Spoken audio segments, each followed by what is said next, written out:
Hello, welcome to the CIRS Healing Collective Expert Guest Video Series. I'm Jenny Johnson, the host and facilitator of the CIRS Healing Collective, which has been a resource for aspiring CIRS overcomers to share and connect from around the world since 2020. I'm a shoemaker proficiency partner and CIRS coach, and most importantly, an overcomer myself.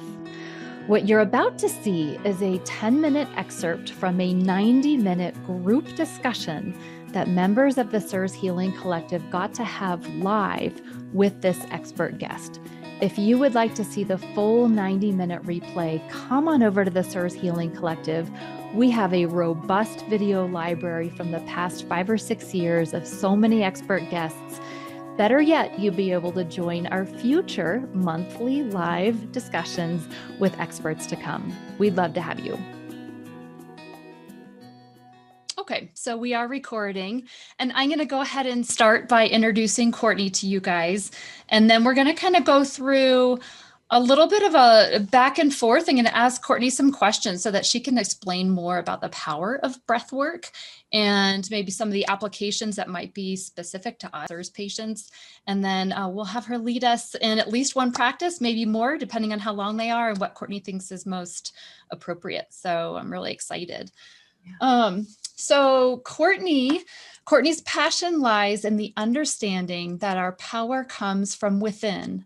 And when we're able to connect with this power, that's when life truly gets exciting. Through a combination of breath work, energy work, and coaching, she helps her clients return to themselves. This version of me, she was not here 3 years ago. I was someone who spent the majority of my life going in this very cyclical behavior. I was the queen of like being up here, so excited, life's amazing. And then something would happen and I was down here. And down here consistently kept happening, right? It was like this cyclical roller coaster that I was going on. And for the longest time, I truly felt that I was broken.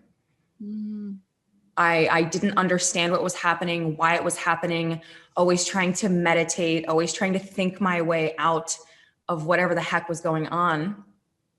And I got to the point 3 years ago where I remember so vividly looking up at my ceiling, eyes opening for the first time that day, and being so depressed, so ridden with anxiety, so just in that like, for lack of a better word, that suckness, like everything sucked, right? And I was just to that point of, there has to be something more to this life.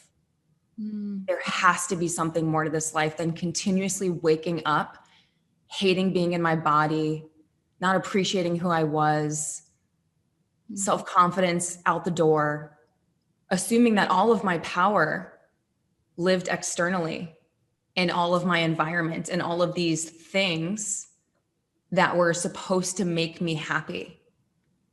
And so I had spent my entire life on this trajectory of, it's interesting, my mom has been an energy worker for 33 years. I'll be 34 next week, right? She's been an energy worker for 33 years, but guess what?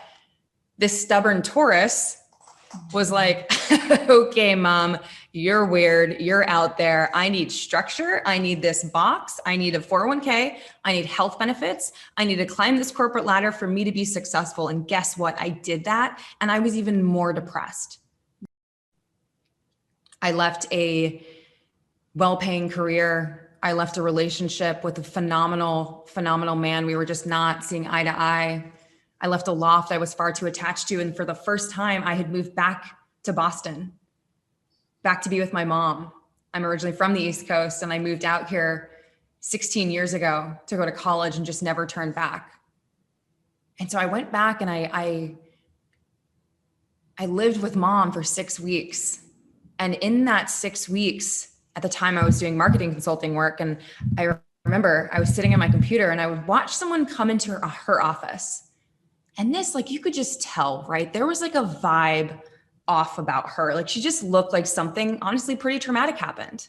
She just looked different, right? I remember looking at her and it kind of like hit my heart, like, oh gosh, I hope she's okay. And she walked by, went into my mom's office, And an hour later, she walked out and truly looked like a different human. Physiology, everything about her, she was smiling. Oh my gosh. And at that point I was like, huh? What is going on in that office? What is happening over there? And so I got so curious. I got passionately curious about these different healing modalities, recognizing that what I thought was supposed to make me feel better clearly hadn't done that. And so that's when I truly went on this beautiful exploration, this quest, if you will, to find different answers, different ways of being. And so with that being said, I ventured with when we went to Peru, we experienced sacred plant medicine, we did all the meditation, we did all of these like holistic retreats, and I found breath work, or should I say breath work found me. And it was the most beautiful, divinely timed moment in my life where experiencing breath work for the first time allowed me to feel what it was like to be in my body, to feel my emotions. In one breathwork session that ended up having, it was a 4-hour session, but in one session, I breathed through what 27 years of therapy couldn't do. But you've piqued my interest. Can you tell us more about how does working with our breath actually change our emotions or our thoughts or even our physiology? Like, what's the connection there?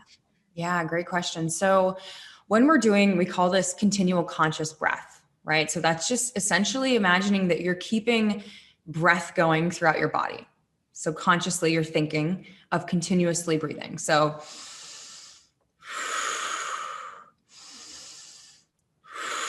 and as you stay with that consistently, what's happening is you are actually unlocking your mind from being so up here, stuck in our sympathetic nervous system, and helping guide it to our parasympathetic, right? The more we are breathing in this beautiful oxygen, this life force, if you will, this energy into our systems.